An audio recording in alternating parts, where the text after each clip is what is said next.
श्री श्याम सुंदर यमुने मैया की जय, सदगुरुदेव भगवान की जय। तो आज ब्रजकनिका अधिक मास के प्रथम दिवस में कथा का श्रवण पान करने आई है और ये कथा हो रही है श्री धाम वृंदावन के प्रिया कांतजू मंदिर में। और ये कथा हमारे सदगुरुदेव भगवान जी कर रहे हैं।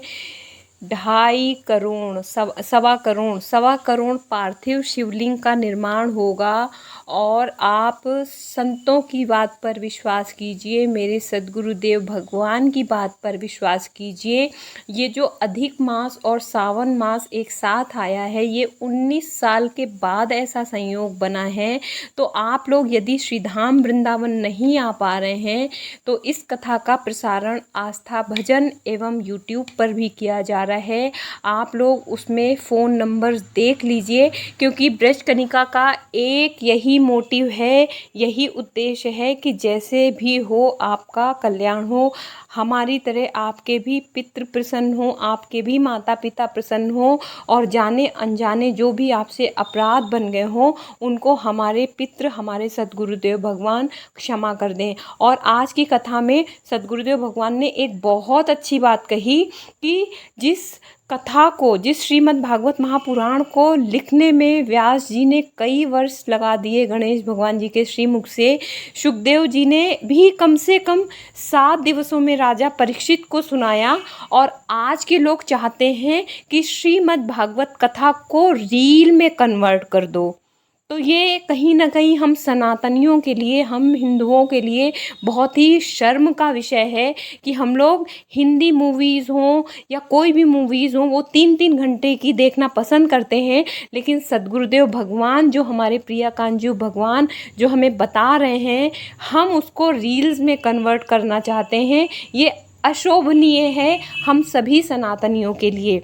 तो आप लोग ज़्यादा से ज़्यादा उन वीडियोस को प्रेफरेंस दें। भले ब्रजकनिका को मत देखिए, भले ब्रजकनिका को सब्सक्राइब मत कीजिए, शेयर मत कीजिए, लाइक मत कीजिए, लेकिन संतों का अपमान मत कीजिए, क्योंकि संत ना होते जगत में तो जड़ मरतो संसार।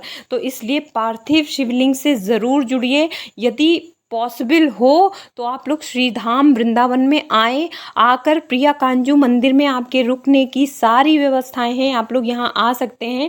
और मैं तो यहीं पर हूँ, खूब आनंद में हूँ, मैं भी आप लोगों से मिलूँगी। आप लोग ज़रूर आइए। जितने लोग मुझे सुन रहे हैं, कम से कम वो लोग तो ज़रूर भले एक दिन के लिए आएँ, अपने हाथों से पार्थिव शिवलिंग बनाएं और कथा का श्रवण पान करें, सदगुरुदेव भगवान जी से मिलें, उनके समक्ष आपके जो भी कष्ट हैं या जो भी आपको लगता है कि हाँ हमारी कोई प्रॉब्लम है, आप उनसे मिलें, बात करें और आपकी समस्या का समाधान श्रीधाम वृंदावन में यमुना मैया। आजकल सभी का वक्त आता है बेटा, सभी का वक्त आता है। आज यमुना मैया का वक्त आया है। बहुत बड़ा मैसेज है, कहीं ना कहीं हम अब भी नहीं तो कभी नहीं, हमारे सदगुरुदेव भगवान कहते हैं। तो इसलिए आप लोग देखिएगा आस्था भजन पर और यूट्यूब पर जो नंबर्स चल रहे हैं, प्लीज़ आप लोग उन नंबर्स पे संपर्क कीजिए। और आप लोग ज़्यादा से ज़्यादा लॉन्ग वीडियोस को प्रेफर कीजिए। आप लोग महाराज जी से रिक्वेस्ट कीजिए कि we don't want reels. What is reels? हमारी रियल लाइफ में रील्स का कोई काम नहीं होता डियर। तो हमारे जो शास्त्र हैं, जो हमारे महापुराण हैं, हम सनातनी हैं, हम लोग कहीं ना कहीं अपने सनातन धर्म को कैसे आगे बढ़ाएंगे कि अगर हमें 7 दिन की कथा 2 सेकंड की चंद सेकंड्स की रील्स में हमें वो कथा चाहिए। हमारे पास इतना समय नहीं है। हम कहते हैं हमारे पास तो मरने का समय नहीं है। मरने के लिए किसी समय की ज़रूरत होती है क्या? मरने के लिए तो हमारा सब डिसाइड हो चुका है, हमें कब जाना है। आपके पास लाखों काम होंगे तो भी जाना है, हमें जाना है। तो इसलिए ये वर्ड बिल्कुल अच्छा नहीं है। हमारे संस्कृति, हमारी सनातन संस्कृति, हमारे माता पिता के संस्कार कम से कम हमें ये तो नहीं सिखाते कि आप जो भी कथा सुने उसको रील्स में कन्वर्ट कराएं। बल्कि आप लोग तो प्रिया कांजू महाराज जी से जुड़ के, भगवान जी से जुड़ के, सदगुरुदेव भगवान जी से जुड़ के ये रिक्वेस्ट कीजिए कि we don't want reel, we want कथा। मतलब मुझे पूरे हिस्ट्री, मतलब पूरी कथा मुझे चाहिए, विस्तार से चाहिए, उसका एक्सप्लेनेशन चाहिए मुझे। आप जानिए तो आपकी संस्कृति क्या है, आपके यहाँ ऋषि मुनियों ने कितनी तपस्याएं की हैं, तब आज हम लोगों को कली काल में जीने का मौका मिला है। और कली काल में ये जो परीक्षित जी ने कलयुग पे नहीं किया है उपकार, कली खड़ा था ना, कली पे उपकार नहीं किया है। आज हमारे सद्गुरुदेव भगवान ने एक बहुत अच्छी बात बताई कि कलयुग के ऊपर राजा परीक्षित ने नहीं दया की, राजा परीक्षित ने कलयुग के लोगों पर दया की कि इनका कैसे कल्याण हो। महाराज श्री पिछले लंबे समय से बाहर थे, आउट ऑफ कंट्री थे, लेकिन सिर्फ अधिक मास और सावन के लिए उन्होंने आउट ऑफ कंट्रीज़ की कथाएं छोड़ दी कि मुझे इंडिया जाना है और इंडिया जाके वहाँ पर मुझे कथाएं करनी हैं।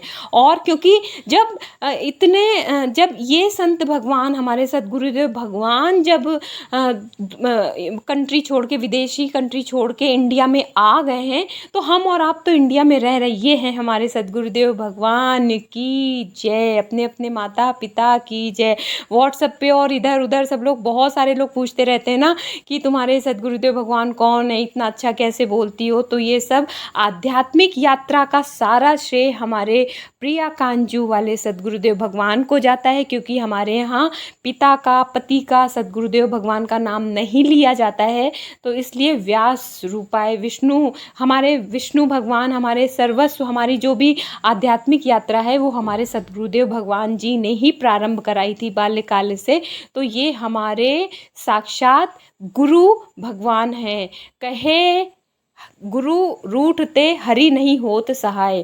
तो इसलिए आप लोग ज़्यादा से, और सच बताऊं, कथा सुनने में पंडाल में बैठ के इतना आनंद आ रहा है, इतना आनंद आ रहा है कि मैं क्या बताऊं। तो इसलिए आप लोग ज़रूर प्रिया कांजू आइए, अपने हाथ से पार्थिव शिवलिंग बनाइए, अपने पितरों की, अपनी। और पता है महाराज जी ने बहुत ढेर सारे उपाय भी आज बताए, वो उपाय आप यूट्यूब पे ज़रूर देखना। सबका भला होना चाहिए ना, सबके साथ सबके विकास का हम लोग सोचते हैं। तो इन्हीं शब्दों के साथ दूंगी वाणी को विराम। जय जय श्री राधे।